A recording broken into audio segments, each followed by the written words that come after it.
Welcome to this channel friends. इस video में हम मॉडल ऑक्सिलरी वर्ब्स के वीडियो को ही कंटिन्यू करेंगे। इसी टॉपिक को हम डिस्कस करेंगे। इसके पहले वीडियो में हमने डिस्कस किया था शैल और विल को। तो शैल और विल दोनों का use as a modal auxiliary verb किस तरह से होता है। सिंपल फ्यूचर टेंस में तो हम इसका यूज़ जानते हैं, लेकिन as a modal auxiliary verb थोड़ा सा डिफरेंट यूज़ होता है, तो वो आपको सीखना चाहिए। और अगर आपने पहले वो वीडियो नहीं देखा है तो इट इज़ माय रिक्वेस्ट कि पहले वो वीडियो देख लो और इसको कंटिन्यू करेंगे। हम इस वीडियो में हम डिस्कस करेंगे शुड और वुड। ये दो मॉडल ऑक्सिलरी वर्ब्स है, वो बहुत ही इंपॉर्टेंट है और सबसे ज़्यादा यूज़ होने वाले हैं सेंटेंसेस में। तो इसको हम डिस्कस करेंगे बहुत अच्छे से, हर एक यूजेस को एग्जाम्पल्स के साथ में अच्छे से डिस्कस करेंगे और आप उसको नोट डाउन कर सकते हो, अच्छे से प्रैक्टिस कर सकते हो, तो आप इस टॉपिक को बहुत ही अच्छे से सीख पाओगे। So without wasting time let us begin. So here in the beginning we will discuss about use of should. तो पहले तो आपको ये पता होना चाहिए कि शुड क्या है। तो should is the past form of shall. जो शैल है उसका पास्ट फॉर्म है शुड, लेकिन जनरली हम इसको सिंपल सेंटेंसेस में शैल का शुड नहीं करते हैं। अगर इनडायरेक्ट में शैल यूज़ होता है तो उसको हम वुड में यूज़ करते हैं। तो ये चीज़ याद रखनी है, बट ग्रामेटिकली आपको याद होना चाहिए कि should is the past of shall. It is used to express duty और obligation in all the three persons. मतलब जितने भी सब्जेक्ट्स हैं उन सब के साथ में शुड यूज़ होगा, उसमें कोई चेंज नहीं होगा। और सबसे पहला यूज़ है ड्यूटी और मॉरल ऑब्लिगेशन। ड्यूटी और मॉरल ऑब्लिगेशन क्या है? तो ड्यूटी मतलब हमारे फ़र्ज क्या है, और हमारे मॉरल ऑब्लिगेशन नैतिक जो फ़र्ज होते हैं related to family, related to elders, related to other people, वो क्या है। तो उसको शो करने के लिए हम शुड का यूज़ करते हैं। कुछ एग्जाम्पल्स है यहाँ पर, एग्जाम्पल से आपको अच्छे से समझ में आएगा। सो फर्स्ट एग्जाम्पल है we should obey our parents. तो ये एक हमारा मॉरल ऑब्लिगेशन है, इसको हम मॉरल ऑब्लिगेशन कहेंगे कि हमें अपने पेरेंट्स को ओबे करना चाहिए, उनकी आज्ञा का पालन करना चाहिए। तो देखो, जब हम ट्रांसलेशन करेंगे तब इसकी ट्रांसलेशन में चाहिए ऐसा वर्ड आएगा, और वो कंपल्शन नहीं होता है ना। हम किसी के ऊपर थोप नहीं सकते मॉरल ऑब्लिगेशंस को, वो उसके डिपेंड करता है कि वो इसको मानता है कि नहीं मानता है, जो इंसान है वो। ठीक है, तो फर्स्ट एग्जांपल है। सेकंड है people should be gentle and fair. लोगों को सही और अच्छा बनना चाहिए। ओके, ये भी एक मॉरल ऑब्लिगेशन है। He should not tell lie. तो देखो, हर एक सेंटेंस में आपको पता होगा कि फर्स्ट वर्ब यूज़ होता है, याद रखना है आपको। इसमें बी है, इसमें ओबे है, इसमें नेगेटिव है, तो नॉट के बाद में टेल यूज़ हुआ है। तो he should not tell lie, that means कि उसको झूठ नहीं बोलना चाहिए। लाइज मतलब झूठ, है ना, उसको झूठ नहीं बोलना चाहिए। ओके, तो इस तरह से नेगेटिव सेंटेंस बनता है। You should come here on time. तुम्हें यहाँ पर टाइम पर आना चाहिए, तो एक ड्यूटी हो गई। तो इस तरह के सेंटेंसेस में हम शुड का यूज़ करते हैं, तो ये याद रखना है अच्छे से।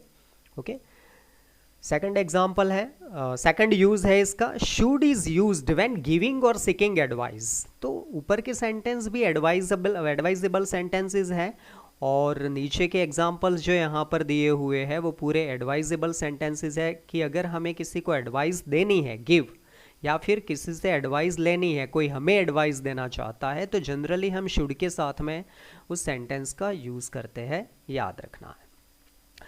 तो जैसे कि अगर कोई मेहनत कर रहा है, ज़्यादा मेहनत नहीं कर रहा है, तो हम ये एडवाइस उसको दे सकते हैं कि यू शुड वर्क हार्ड, तुम्हें ज़्यादा मेहनत करनी चाहिए।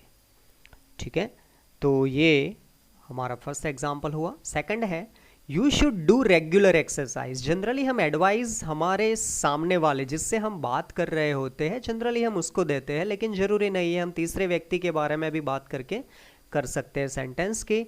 यहाँ यू की जगह पर ही लिख सकते हैं। He should do regular exercise, उसको रेगुलर एक्सरसाइज करनी चाहिए, it is good for his health, है ना। तो इस तरह से ये एक एडवाइजेबल सेंटेंस है। नेक्स्ट वन है you should not waste your time. ये भी एक एडवाइजेबल सेंटेंस है कि आपको टाइम का वेस्ट नहीं करना चाहिए। तो अच्छे से आपको याद रखना है कि एडवाइस के सेंटेंसेस में जनरली हम शुड यूज़ करते हैं। अब कुछ डिफरेंट यूजेस है वो याद रखने हैं। तो ये 4th नंबर का जो यूज़ है वो जनरली इस टाइप के सेंटेंसेस एग्ज़ाम में भी आते हैं, कॉम्पिटिटिव एग्ज़ाम में भी आते हैं। और आपको पता होना चाहिए अच्छे से कि शुड इज़ यूज्ड आफ्टर लेस्ट। देखो ये वर्ड आपको दिख रहा है, लेस्ट वर्ड है, उसके बाद में शुड यूज़ होता है टू एक्सप्रेस पर्पस।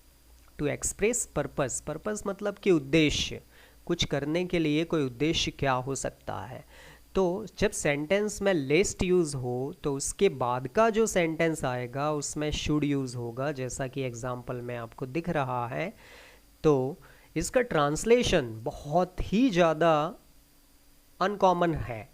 देखो और सेंटेंस क्या दिखा हुआ है, यूजुअली नेगेटिव, मतलब सेंटेंस में कहीं पर भी नॉट नहीं है, लेकिन इसका जब ट्रांसलेशन करेंगे तब इसमें नॉट आ जाएगा, ट्रांसलेशन में नहीं, ऐसा वर्ड नहीं, ऐसा वर्ड आ जाएगा। तो किस तरह से इसका ट्रांसलेशन होगा ये आप देख सकते हो कि work hard लेस्ट you should fail. तो पहले तो देखो वर्क हार्ड है, फिर लेस्ट यूज हुआ है और लेस्ट के बाद में यू शुड फेल। इसका ट्रांसलेशन ऊपर तक अभी जब तक हमने देखा तो हमने सभी एग्जाम्पल में ये देखा कि शुड का मीनिंग चाहिए ऐसा होता था, लेकिन इस एग्जाम्पल्स में ऐसा नहीं होगा। इस एग्जाम्पल का ट्रांसलेशन होगा कठिन मेहनत करो, ऐसा न हो कि तुम फेल हो जाओ। This is the translation of this sentence. Okay, work hard, कठिन मेहनत करो, लेस्ट ऐसा न हो, इसका मीनिंग ऐसा होता है ऐसा न हो कि यू शुड फेल, तुम फेल हो जाओ। तो ये इसका ट्रांसलेशन है। इसके जैसे और एग्जाम्पल आप बना सकते हो। This is some type of different translation. Okay, one more example है वॉक स्लोली, धीरे चलो, लेस्ट यू शुड फॉल। इसका ट्रांसलेशन भी आप खुद दिमाग में लाकर कर सकते हो कि वॉक स्लोली, धीरे चलो, लेस्ट ऐसा न हो कि यू शुड फॉल, तुम गिर जाओ। तो यहाँ यू की जगह पर कोई और सब्जेक्ट भी हो सकता है, ठीक है, लेकिन जनरली इस टाइप के सेंटेंस में हम यू यूज़ करते हैं। तो वॉक स्लोली, धीरे चलो, लेस्ट ऐसा ना हो कि यू शुड फॉल, आप गिर जाओ, ठीक है। तो this is the use of lest. और याद रखना है कि लेस्ट के साथ में हमेशा शुड यूज़ होता है। नो डाउट इसका ट्रांसलेशन जब हम करेंगे तो चाहिए ऐसा वर्ड नहीं होगा, लेकिन फिर भी शुड यूज़ होगा। Now use number 5, should is use to express possibility, supposition and condition. मतलब संभावनाएं और सपोजिशन, कोई धारणाएं और कोई स्थिति दिखाने के लिए हम शुड का यूज़ करते हैं, ठीक है। किस तरह से, तो फर्स्ट एग्जांपल है I think you should win the race. तो ये एक पॉसिबिलिटी का सेंटेंस है। मुझे लगता है कि आपको ये चैम्पियनशिप जीतनी चाहिए। तो यहाँ पर शुड का मीनिंग चाहिए ऐसा होगा कि मुझे ऐसा लगता है कि आपको जीतनी चाहिए क्योंकि आप अच्छा खेलते हो, इसीलिए आपको जीतनी चाहिए, ऐसा है। तो ये पॉसिबिलिटी है ना। नेक्स्ट एग्जांपल है he should be here bye now, he left home at 10। उसको अभी तक, देखो बाय नाउ का मीनिंग होता है अभी तक, उसको अभी तक यहाँ होना चाहिए। ही लेफ्ट होम एट 10, वह 10 बजे घर से निकल गया था, तो अभी तक वो यहाँ होना चाहिए। तो ये एक सपोजिशन है। तो पॉसिबिलिटीज़ और सपोजिशन के सेंटेंस में हम शुड यूज़ कर सकते हैं इस तरह से। ओके, एक दो और एग्जांपल हम बोल सकते हैं इस तरह का पॉसिबिलिटी का कि हमें लगता है कि उसको एग्ज़ाम में अच्छे मार्क्स से पास होना चाहिए। We think that he should pass with good marks. Okay, तो इस तरह से सेंटेंस बन सकते हैं, सपोजिशन के भी, पॉसिबिलिटीज़ के भी। Now number 5, it is used with future perfect tense. देखो हमने फ्यूचर परफेक्ट टेंसेज में डिस्कस कर लिया है। अगर आपने वीडियोस नहीं देखे टेंसेज के तो देख सकते हो। ओके, तो यहाँ पर फ्यूचर परफेक्ट टेंस का स्ट्रक्चर क्या है जनरली हमें पता होना चाहिए। तो फ्यूचर परफेक्ट टेंस का स्ट्रक्चर है subject plus shall will plus have plus been plus third verb. Sorry been नहीं आएगा, subject plus shall will plus have plus third verb. तो शैल विल की जगह पर यहाँ पर शुड यूज़ होता है। तो एग्जाम्पल यहाँ पर दिया हुआ है, इसका ट्रांसलेशन समझना बहुत ही इंपॉर्टेंट है। He should have finished his work by evening. तो आपको पता है कि फ्यूचर परफेक्ट में as a time word by के बाद में टाइम वर्ड यूज़ होता है, तो बाय कंपलसरी आता है, ठीक है, याद रखना है। तो देखो यहाँ शुड यूज़ हो गया सब्जेक्ट के साथ में, फिर हैव आ गया और हैव के बाद में फिनिश्ड आ गया, फिनिश्ड थर्ड वर्ब है।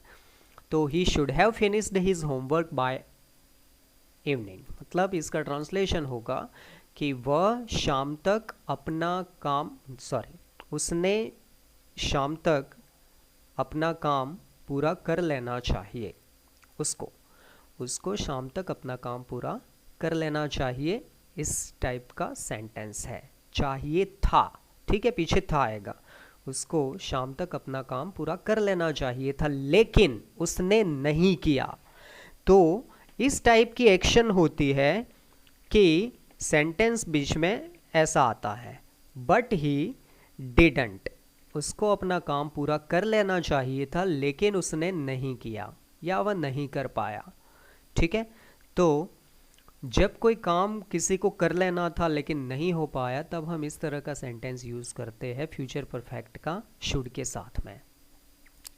दैट मीन्स एक और एग्जाम्पल मैं यहाँ पर बोल सकता हूँ, आप खुद प्रैक्टिस कर सकते हो। एग्जाम्पल मैं बोल रहा हूँ, तो एग्जाम्पल है कि हमें स्कूल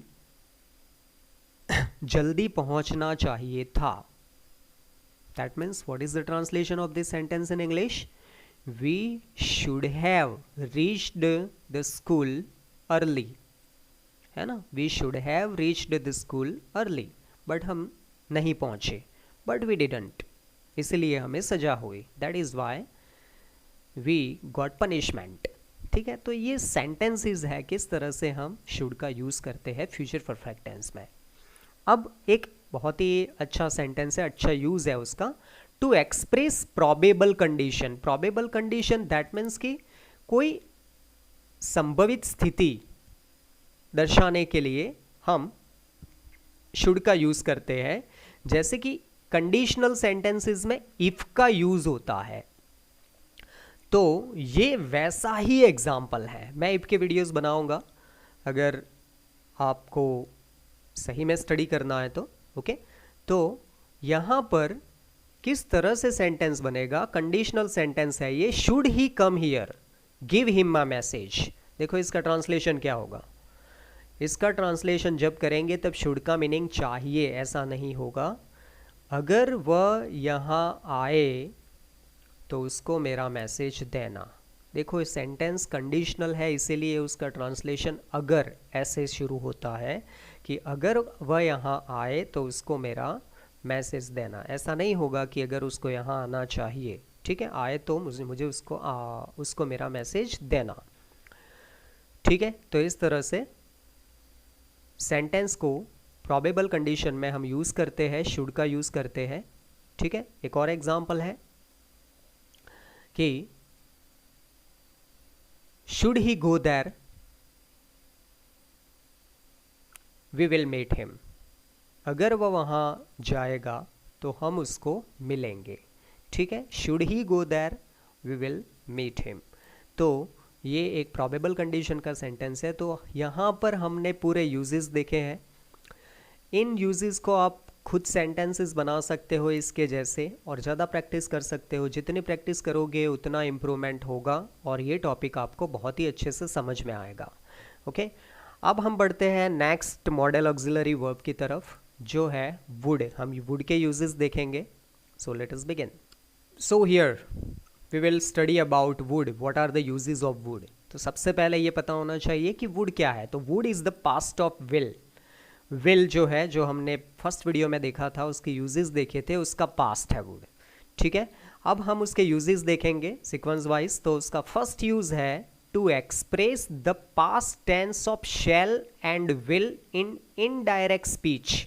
तो जैसा कि मैंने अभी शुरुआत में बताया था कि अगर डायरेक्ट स्पीच में सेंटेंस में शैल और विल आता है, तो जब हम उसका इनडायरेक्ट करेंगे तो शैल और विल का वुड हो जाएगा। यहाँ पर मैंने एक एग्जाम्पल लिखा हुआ है, आप देख सकते हो कि she said I shall not meet हर।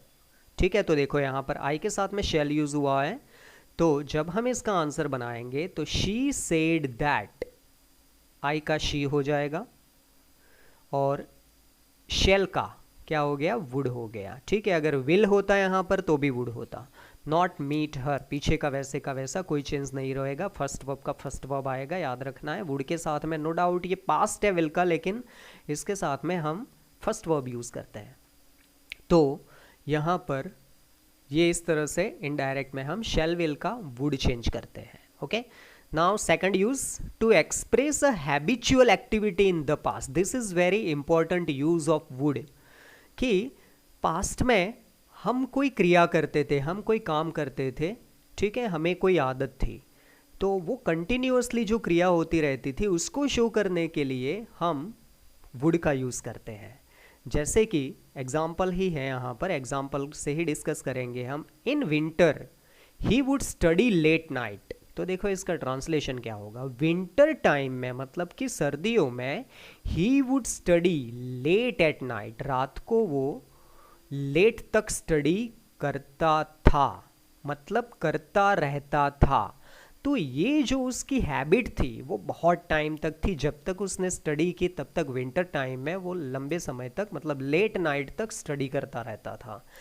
देखो अब जब इस सेंटेंस को ट्रांसलेशन हम करेंगे कि करता था, और मैं आपको डिफरेंस बता रहा हूँ सिंपल पास्ट का, क्योंकि बहुत से लोग कंफ्यूज हो जाते हैं सिंपल पास्ट में और इस तरह के वुड के यूज़ में। तो कुछ के दिमाग में आएगा कि क्या इसको हम सिंपल पास्ट में नहीं लिख सकते। तो अगर इस सेंटेंस को हम सिंपल पास्ट में लिखेंगे तो किस तरह से सेंटेंस बनेगा और उसका ट्रांसलेशन किस तरह से होगा। In winter he studied late at night. ठीक है, अब ये सिंपल पास्ट का सेंटेंस बना, और इसका ट्रांसलेशन जब हम करेंगे तो क्या बनेगा कि विंटर में उसने लेट नाइट तक स्टडी की,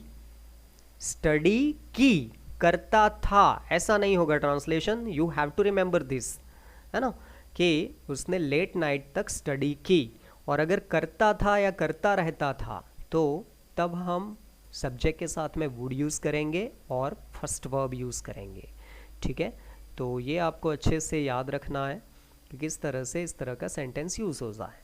सेकंड एग्जांपल है, he would swim in the pond in his childhood days.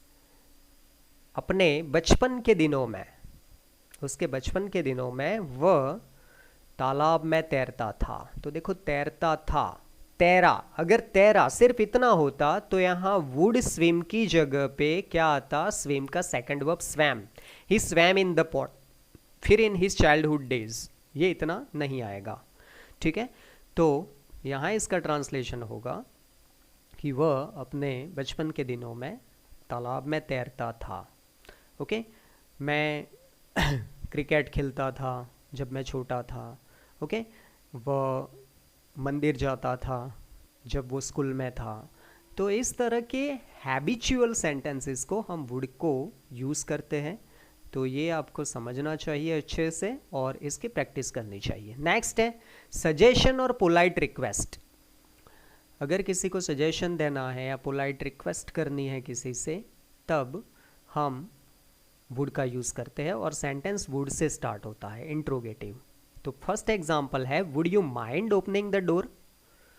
तो ये एक पोलाइट रिक्वेस्ट है, क्या आप विंडो ओपन करोगे या विंडो ओपन रहेगी तो आपको कोई समस्या तो नहीं है, ऐसा मीनिंग होगा इसका। ठीक है, फिर वन मोर एग्जांपल है, would you please show me your book.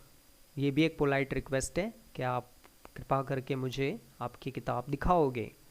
ठीक है, तो ये पोलाइट रिक्वेस्ट का एग्जांपल है। तो polite request, would you please come with me, क्या आप मेरे साथ में आओगे, तो ये भी एक पोलाइट रिक्वेस्ट है। ओके, तो देखो ये इस टाइप के सेंटेंसेस में वुड यूज़ होता है, शुरुआत में आता है, और रिक्वेस्ट में भी शुरुआत में आता है। ठीक है, नेक्स्ट यूज है विश और डिज़ायर। कोई विश या कोई इच्छा शो करने के लिए हम वुड का यूज़ करते हैं। तो देखो फर्स्ट एग्जांपल है would that he were here at this time. तो ये थोड़ा सा डिफरेंट सेंटेंस है। किस तरह से?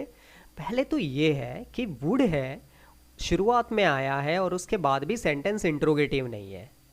दूसरा ये कि ही के साथ में हेल्पिंग वर्ब वर यूज होता है, जनरली वॉज यूज होता है, लेकिन इस सेंटेंस में वर यूज होता है। क्यों? क्योंकि एक विश टाइप का सेंटेंस है, एक विश की है किसी ने। तो क्या है इसका ट्रांसलेशन होगा? ट्रांसलेशन समझना बहुत ही इंपॉर्टेंट है। इसका ट्रांसलेशन होगा काश ऐसा हो कि ही वर हियर एट दिस टाइम, कि वह इस समय यहाँ होता। देखो वुड दैट का मीनिंग आपको कर देना है आई विश, कि मैं ऐसा सोचता हूँ या काश ऐसा होता, ठीक है, कि वह इस समय या वहाँ यहाँ होता। तो जब इस टाइप के विश का सेंटेंस सपोजिशन का सेंटेंस होता है, तब हम जो सिंगुलर हेल्पिंग वर्ब है, सॉरी जो सिंगुलर प्रोनाउन है, सब्जेक्ट है, उसके साथ में हम वर यूज़ करते हैं। जैसे आई होता तो आई के साथ में भी वर आता, ही शी इट, उन सब के साथ में वर यूज़ होता। ठीक है, तो इस तरह से इस सेंटेंस में वर यूज़ होगा और सेंटेंस स्टार्ट होगा वुड दैट से। वुड दैट, काश ऐसा होता कि मैं एग्ज़ाम में अच्छे मार्क्स लाता। तो क्या ट्रांसलेशन होगा इसका? Would that I got good marks in the exam. तो यहाँ पर पास्ट आ जाएगा। ठीक है, अब नेक्स्ट है I would like to explain my project. तो देखो ये एक डिज़ायर है, तो मुझे मेरा प्रोजेक्ट एक्सप्लेन करने की बहुत इच्छा है। आई वुड लाइक, तो ये एक पूरा फ्रेज है जो जनरली हम यूज़ करते हैं अपने डिज़ायर को व्यक्त करने के लिए, एक्सप्रेस करने के लिए। ठीक है, I would like to go there, I would like to help you. Okay, तो मुझे तुम्हें मदद करके अच्छा लगेगा, इस तरह से सेंटेंस बनेगा। Then next one, I would rather have a cup of tea than coffee. ये भी एक विश है या डिज़ायर है, ये एक प्रेफरेंस है। इसमें प्रेफरेंस भी ऐड कर सकते हो कि किसी दोनों चीज़ में से कोई एक चीज़ पसंद करनी है हमें, तब प्रेफरेंस होता है, तब हमें वुड का यूज़ करना है और साथ में रादर यूज़ करना है। ठीक है, तो आई वुड रादर, तो समझ लेना है कि रादर के साथ में वुड यूज़ होता है। तो I would rather have a cup of tea than coffee, means मैं कॉफ़ी से टी लेना पसंद करूँगा, है ना, कॉफ़ी से टी लेना पसंद करूँगा। तो ये हमारा यूज़ हो गया फोर्थ नंबर का। तो इस तरह से आप विश और डिज़ायर के सेंटेंसेस यूज़ कर सकते हो। और नेक्स्ट है टू शो इम्प्रॉबेबल और अनरियल कंडीशन।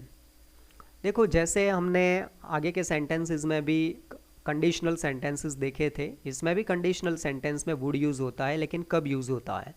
जैसा कि मैंने कहा कि मैं अलग से वीडियो बनाऊंगा कंडीशनल सेंटेंसेस के ऊपर इस टॉपिक के बाद में। तो एक एग्जांपल है if you had invited me, अगर आपने मुझे इनवाइट किया होता। ट्रांसलेशन समझना, अगर आपने मुझे इनवाइट किया होता तो आई वुड हैव कम, तो मैं आ गया होता। ठीक है, तो देखो यहाँ पर I would have come, that means कि ये कौन सा टेंस है? ये है फ्यूचर परफेक्ट। तो इफ़ के साथ में जो सेंटेंस आया है वो पास्ट परफेक्ट का है और दूसरा सेंटेंस है वो फ्यूचर परफेक्ट का है। ट्रांसलेशन समझना इंपॉर्टेंट है। इसका ट्रांसलेशन है अगर आपने मुझे इनवाइट किया होता तो मैं आता या आ गया होता। ठीक है, तो इस तरह से इसका ट्रांसलेशन होगा।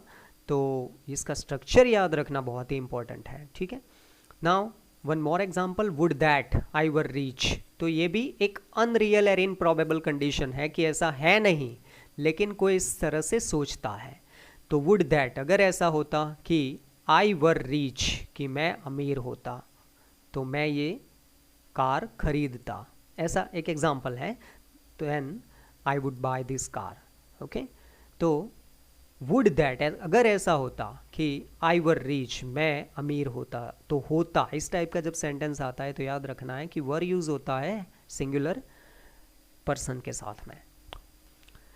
तो इस तरह से हमने वुड यूज़ करते हुए देखा है प्रोबेबल और अनरियल कंडीशन में। और लास्ट यूज़ है इसका यूज़ विथ आई विश। तो आई विश से जब अगर कोई सेंटेंस स्टार्ट हो तब जनरली हम वुड का यूज़ करते हैं। तो किस तरह से? तो I wish it would stop raining, मैं आशा करता हूँ कि इट वुड स्टॉप रेनिंग, कि बारिश बंद हो जाए। मैं आशा करता हूँ कि मेरा दोस्त मुझे मिले। I wish that my friend would meet me, ये भी एक एग्जाम्पल है। तो देखो आई विश के साथ में इट यूज़ हुआ और वुड यूज़ हुआ और स्टॉप रेनिंग, तो ये सेंटेंस है। तो as just we have just discuss about such type of uses of would, तो आपको वुड के यूजेस समझ में आए होंगे। अगर इतना यूज़ समझ में आ जाता है आपको, तो इसके जैसे और एग्जाम्पल हर एक यूज़ के एटलीस्ट आप 5 एग्जाम्पल्स भी बनाते हो with translation, it will be so good for you that you will never forget this topic. So in this video we discussed about should and would, हर एक यूज़ उसका हमने यहाँ पर डिस्कस किया है और उसको डिटेल में आपको अच्छे से समझना है और इस तरह से एग्जाम्पल्स आपको डिस्कस करने हैं, खुद बनाने हैं, नोट डाउन करने हैं इसके यूजेस और एग्जाम्पल्स खुद बनाने हैं। हर एक यूज़ के एटलीस्ट 5 एग्जाम्पल बनाओगे तो वो बहुत ही अच्छी प्रैक्टिस होगी। And practice makes you perfect, that is fact. सिर्फ आप देखोगे तो भूल जाओगे, लेकिन if you just practice more and more you will definitely improve. So I hope कि आपको ये वीडियो बहुत ही अच्छा लगा होगा। अब हम जल्दी से मिलेंगे नेक्स्ट वीडियो के साथ में, नेक्स्ट मॉडल ऑक्सिलरी वर्ब्स के साथ में। Till then, thank you very much, take care.